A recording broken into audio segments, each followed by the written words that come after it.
This PowerPoint gives you step-by-step instructions on how to make a works cited page for an essay. A works cited page overall is a list of the sources that you have used within your essay. Many essays require you to include these sources, and doing so allows you to avoid plagiarism.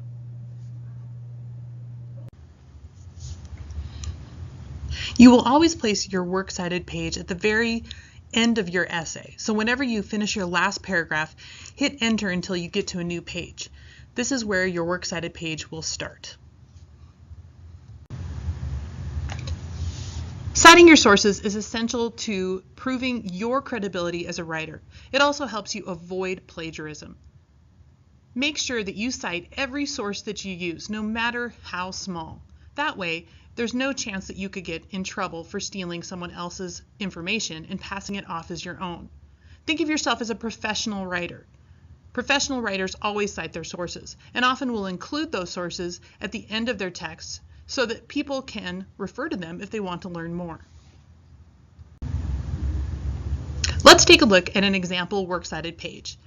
In the upper right-hand corner, you'll see the student's last name and the page number on which the works cited appears.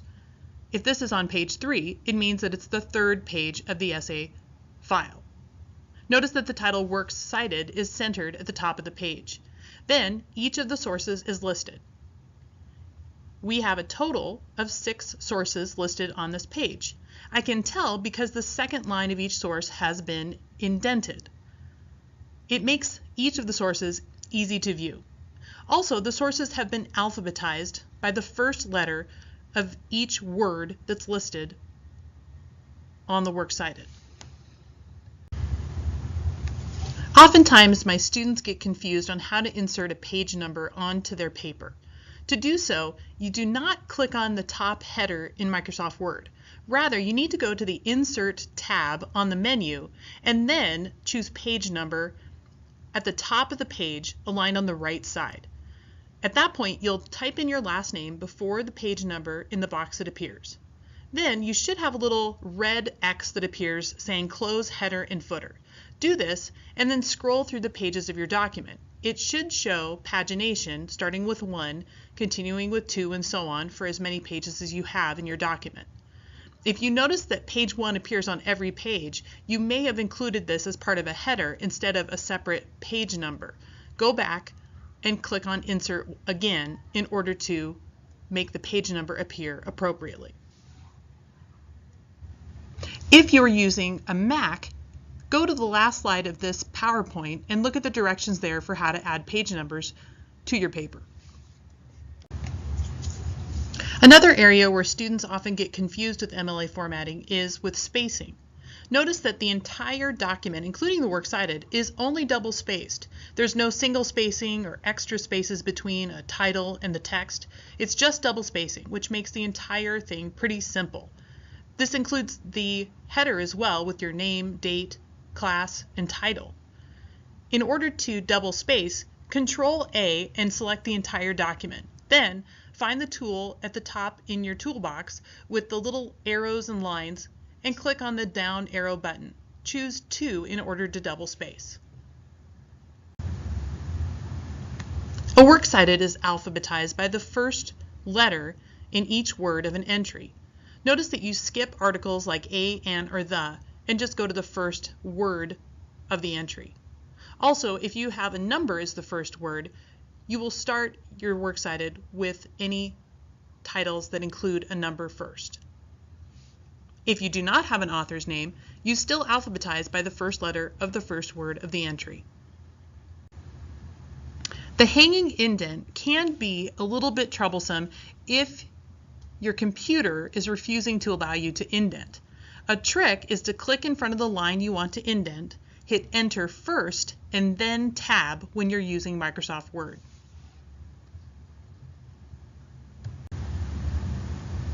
Formatting a book is the most popular and oftentimes the most simple thing to cite on a works cited page. For the most part, it'll always start with an author's last name, comma, the first name of the author, the title, any editors if there are any, oftentimes there are not, the city, a colon, the publisher's name, like, for instance, Random House, comma, the year it was published, and the word print. Print indicates that you looked at it in a print form, not online.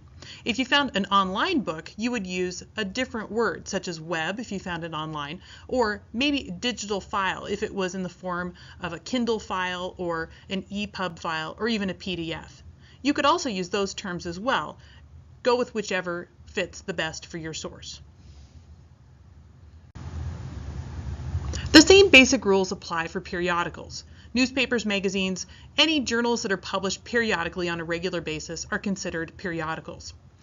Always start with the author, last name, comma, first, the name of the article, and then the name of the newspaper. Include the date on which it was published or the volume or issue number depending on your publication, followed by the word print. Many of your periodicals you will probably find online. In that case, after the name of the article or magazine, include the date it was published online. Sometimes you have to scroll all the way to the bottom of the page to find a copyright date. Then write the word web to note that you found it online. The last thing you do for every web source on a works cited page is include the date you accessed it. Include this in the form of the number of the day first, the month, and then the year. For instance, 08 March 2016. General web pages or articles that you find on a blog or a general website are formatted in the same way as a magazine article. If there's an author included, many times there will not be an author. So give the name of the page that usually appears at the very top of the website. Then give the name of the website, any editors of the website that may appear, and there may not be any, and the date of its electronic publication. If you cannot find it, you leave it out. Put the word web and then the date you accessed it, just like you would any other online source. If you've used a film or a video, such as a YouTube clip, as a source in your paper, take a look at the examples provided here.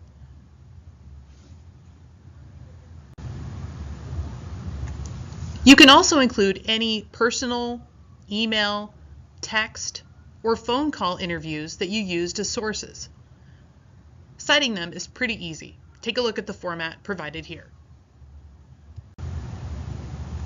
When you've finished your works cited, compare it against this example here. If it looks the same, great.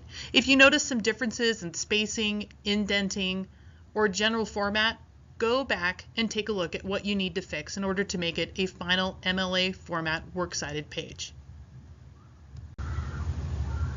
Your works cited really works as a key for your reader. So whatever you've listed as the very first word of each entry should be what appears in parentheses in your paper whenever you have used that source. If what's in parentheses doesn't match up with the first word of the entry on your works cited page, you haven't formatted it correctly yet.